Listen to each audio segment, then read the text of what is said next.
Restoration and Reed's Reasonable Heating and Cooling. All right, starting off with a quick look at where we're at as far as the system is concerned. We do have some of that wintry precipitation as you head further to the north and the west. Already starting to see some ice accumulate, especially in the more rural spots in the southern delta. The rest of central and southwest Mississippi not really dealing with much other than rain. It is cold and rainy with temperatures closer to the 40-degree mark, but not freezing, which means we're not seeing that mixed precipitation just yet. So let's time it out. When could we start to see the freezing line, or the line where we transition from just rain to that wintry mix of potentially freezing rain and sleet actually transition into the metro area? It doesn't look like it's going to be until tomorrow morning. Overnight tonight, temperatures are still likely to stay in the upper 30s, closer to the 40-degree mark, which means, yes, we're still going to have some rain in the picture, but it's still just going to be rain. But by early on your Sunday, this is when I would recommend that you don't make any plans to leave the house. And this is expected to continue for at least a couple of hours across the area, as early as 6 or 7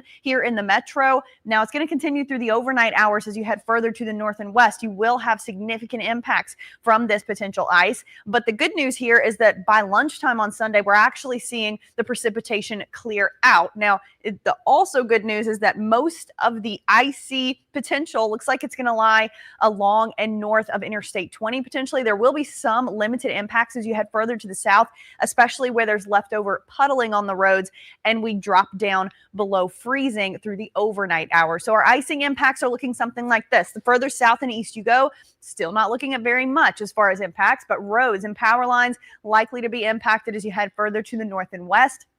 Of course, in the southern delta, where you're already starting to see those impacts, and some of that could trickle a little bit closer to the metro. We're not expecting to see widespread power outages in the metro, but we will see widespread icy roads, and that's why you need to be staying at home starting tomorrow. For the rest of the day today, most of us are still not going to be seeing ice, but if you are in the southern delta, go ahead and plan on staying home for the rest of the weekend until we get back above freezing. We'll talk temperatures coming up in about 30 minutes.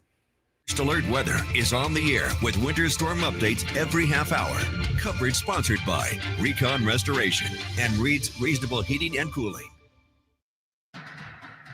This has been a First Alert Weather Update. We now return you to